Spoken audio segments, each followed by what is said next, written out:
12-ാം സങ്കീർത്തനം. സംഗീത പ്രമാണിക്ക് അഷ്ടമരാഗത്തിൽ ദാവീദിൻ്റെ ഒരു സങ്കീർത്തനം.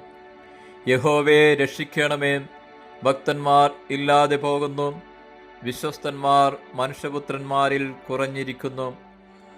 ഓരോരുത്തൻ താന്താൻ്റെ കൂട്ടുകാരനോട് വ്യാജം സംസാരിക്കുന്നു. കപടമുള്ള അധരത്തോടും ഇരുമനസ്സോടും കൂടെ അവർ സംസാരിക്കുന്നു. കപടമുള്ള അധരങ്ങളെയൊക്കെയും വമ്പു പറയുന്ന നാവിനെയും യഹോവ ഛേദിച്ചു കളയും. ഞങ്ങളുടെ നാവുകൊണ്ട് ഞങ്ങൾ ജയിക്കും, ഞങ്ങളുടെ അധരങ്ങൾ ഞങ്ങൾക്ക് തുണ, ഞങ്ങൾക്ക് യജമാനൻ ആർ എന്നവർ പറയുന്നു. എളിയവരുടെ പീഡയും ദരിദ്രന്മാരുടെ ദീർഘശ്വാസവും നിമിത്തം ഇപ്പോൾ ഞാൻ എഴുന്നേൽക്കും.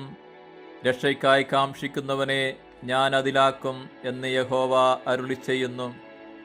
യഹോവയുടെ വചനങ്ങൾ നിർമ്മല വചനങ്ങൾ ആകുന്നു. നിലത്ത് ഉലയിൽ ഉരുക്കി 7 പ്രാവശ്യം ശുദ്ധി ചെയ്ത വെള്ളി പോലെ തന്നെ. യഹോവേ, നീ അവരെ കാത്തുകൊള്ളും. ഈ തലമുറയിൽ നിന്ന് നീ അവരെ എന്നും സൂക്ഷിക്കും.